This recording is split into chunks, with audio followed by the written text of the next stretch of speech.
around the continent, of course, beyond the country, a section of lobby groups, including the Law Society of Kenya, Amnesty International, and Kenya Medical Practitioners, Pharmacists, and Dentists Union, have called on the government of Uganda to immediately release Ugandan opposition leader Kizza Besigye, who was abducted in Kenya last November.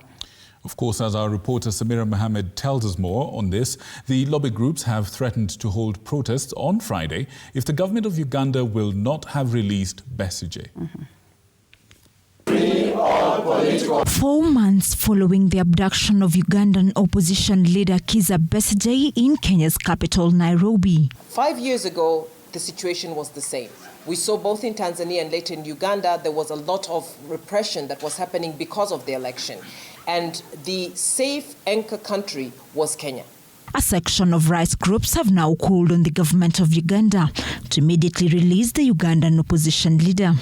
We call on the Ugandan authorities to immediately release Kizza Besigye, Haj Obeid Lutale, Aaron Kizza, and others who are unlawfully detained. According to the lobby groups, the long-time political opponent and critic of President Yoweri Museveni went on a hunger strike last week and was rushed to hospital after his health deteriorated. The pressure groups have vowed to hold a protest on Friday if the government of Uganda will not have freed Bessigye. To condemn the detention and the continued holding of Dr. Kizza Besigye in the military jails in Uganda. And we are calling all the health workers, that is in Tanzania, in Uganda, and even in Kenya, and all the citizens, that it's not right to hold or to detain any person who is fighting for the rights. And for this case, somebody who was abducted in Kenya.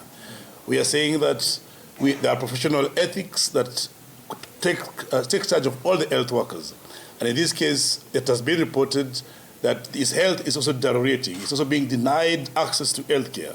The groups have also slammed the Kenyan government for enabling the abduction of Kizza Besigye in Nairobi last year in November, further calling on President Ruto's administration to take responsibility and call out the Ugandan government and ensure the release of Besigye. We must condemn this in the strongest ways possible, and we must ask also our government, who actually played a strong hand in abductions of Dr. Besigye, to actually speak out and hold the government of Uganda accountable on this. Samira Mohammed for TV 47, Nairobi.